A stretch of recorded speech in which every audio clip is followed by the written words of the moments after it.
Alright, real talk. I killed my first plant in 9 days. 9, it was March, my first apartment balcony, and I didn't even overwater it. I just scooped some dirt straight from a random patch of dirt behind my building into a pot, jammed a tomato seedling in there, and called it a day. 9 days later, swampy smell, mushy roots, dead plant, and about $60 in seeds and pots I now had to buy all over again. You've probably stood in that same aisle. 2 bags in your hands, no idea which one's right. Or worse, you found some recipe online, followed it exactly, and it still didn't work. Because nobody told you why those ingredients were even in there. And honestly, I think most of those recipe videos skip that part on purpose. It keeps you coming back for the next one. Here's the thing nobody tells beginners. The best soil isn't a magic bag with a fancy label. It's a functional balance, one that actually works in your pot, with your watering habits, for your plant. Society tells us the answer is the most expensive bag on the shelf. Biology tells us the answer is 4 boring jobs, done right. That's it. So here's the promise. By the end of this, you'll know exactly what a container mix needs to do, which materials pull their weight, and why blindly copying someone else's recipe can waste your money instead of saving it. And stick around. We're going to actually run the water test at the end, so you can check whatever's in your pot right now. Your garden should make your life easier, not become a second job of chasing the perfect mix.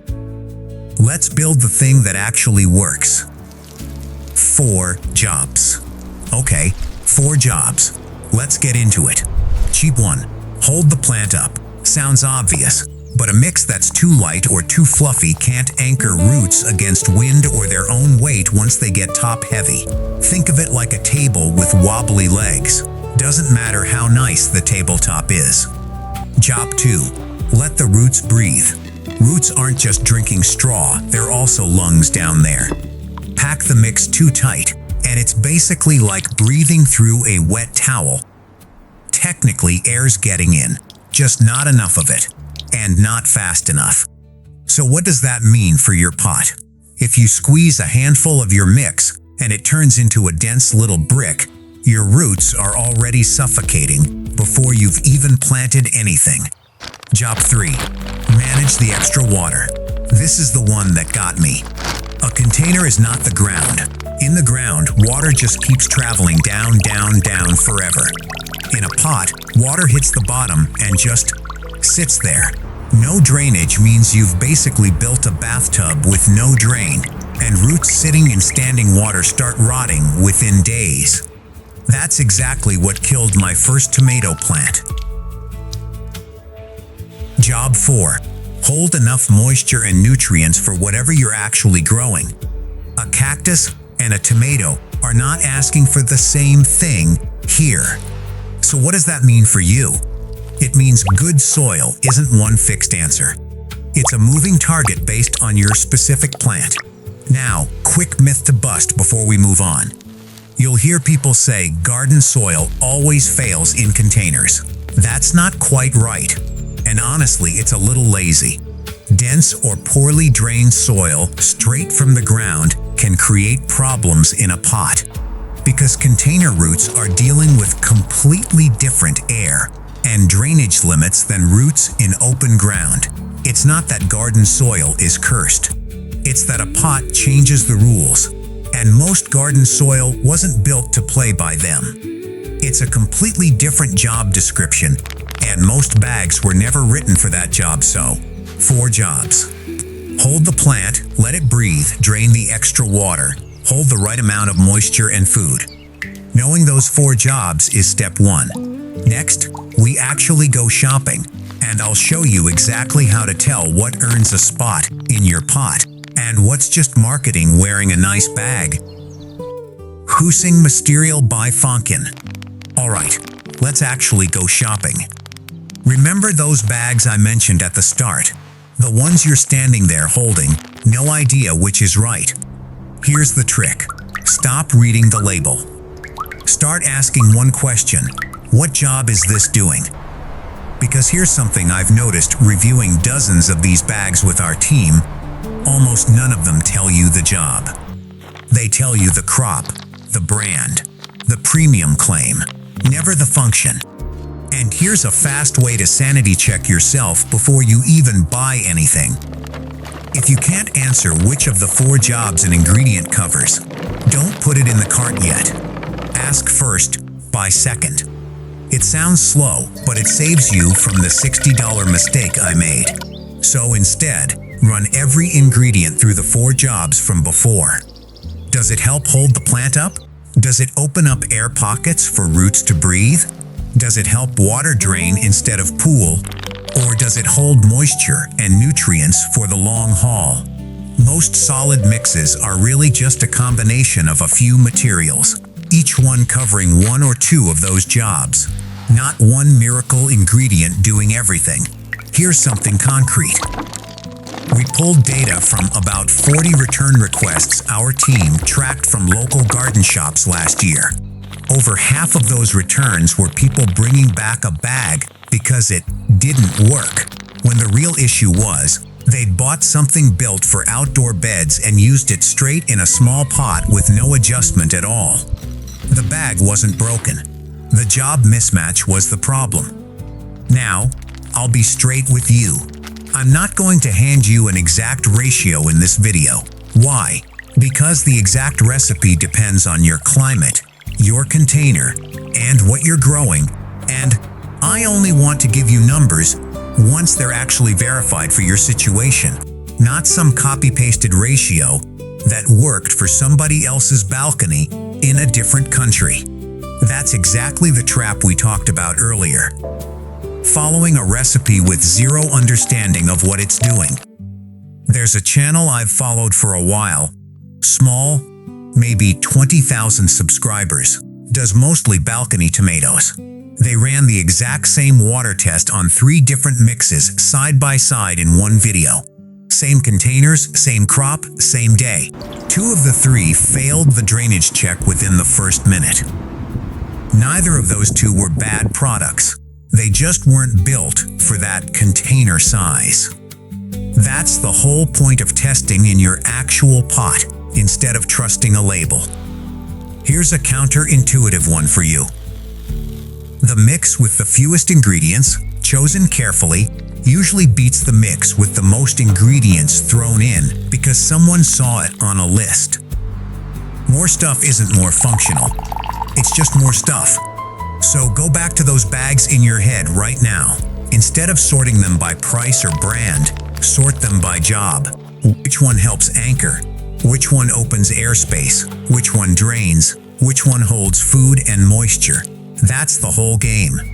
Before we get to testing this out with actual water, quick question for the comments.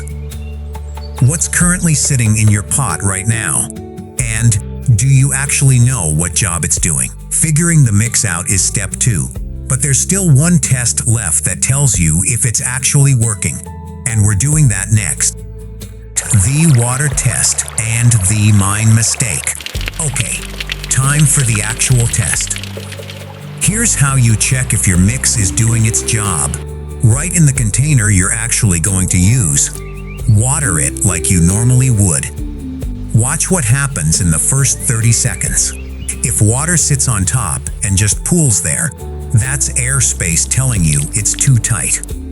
If water rushes straight through and out the bottom in 2 seconds flat, with barely touching the mix, that's the opposite problem. Nothing's holding on to moisture long enough to matter. What you want is water soaking in evenly, then a slow, steady drip from the drainage holes a few minutes later. That's your mix telling you it's balancing the 4 jobs instead of failing one of them. Now, one honest caveat here. This test tells you about right now. It doesn't guarantee performance 3 months from now, after watering, settling, and root growth change things. So don't treat one good pour as a lifetime guarantee. Treat it as your starting signal, not your finish line. Here's the mistake I see constantly, and it's the same one that got me back on that balcony. Treating one recipe as universal. Someone finds a ratio that worked for a completely different climate, a completely different container, a completely different plant, and copies it word for word, thinking more ingredients means more insurance. So they start adding things. A scoop of this, a handful of that, something a comment section swore by. And now nobody, including them, knows what job any of it is doing anymore. I'll say this plainly. We're not handing you a homemade fertilizer, a spray, or some mystery additive today. Not because we're holding out, because claims like that need actual verification before they end up in your pot, and we're not going to guess with your plants. What we've verified so far is the function. The exact recipe is still being locked down, and when it is, we'll adjust it based on what you're actually growing. Go back to those bags on the shelf one more time. The only ones that survive the cut now are the ones with a clear job in your mix, not the ones with the loudest label. Getting the mix right is step 3. But even a perfect mix still needs adjusting once your plant's actually living in it. And that's exactly where we're headed next. So here's the real, honest takeaway. A simple mix is useful because its 4 jobs are clear and repeatable, not because it promises you a bigger tomato or a faster harvest. And I want to be straight with you one more time.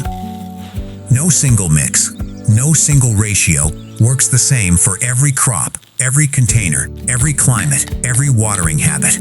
Your balcony in July is not my balcony in July.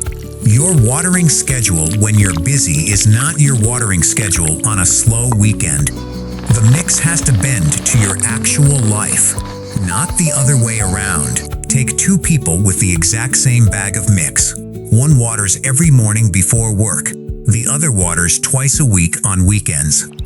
Same mix, 2 completely different results, because the watering habit changes how fast that mix dries out, how often the roots sit wet, how quickly nutrients wash away. That's not a flaw in the mix. That's just proof the mix was never supposed to be a fixed formula in the first place. That's the real lesson from my dead tomato, honestly. It wasn't that I used the wrong ingredient. It's that I never asked what job anything was supposed to be doing before I dumped it in a pot. Ask the job question first. Every time. So here's what actually changes for you starting today. Stop buying the bag with the loudest label. Start asking, does this hold my plant? Does it let the roots breathe? Does it drain the extra water? Does it hold enough food and moisture for what I'm growing? Run the water test in your actual container. Adjust for your crop, your climate, your watering habits. That's the whole system. Your garden should feed your life, not the other way around. If your first plant already died on you, trust me, you're not behind. You're just where I was. So here's my question for you in the comments. Out of those 4 jobs, hold, breathe, drain, feed, which one do you think your current pot is failing at right now? You don't need the fanciest bag on the shelf. You need a mix that actually does its job. Take back control of that pot, and I'll see you in the next build.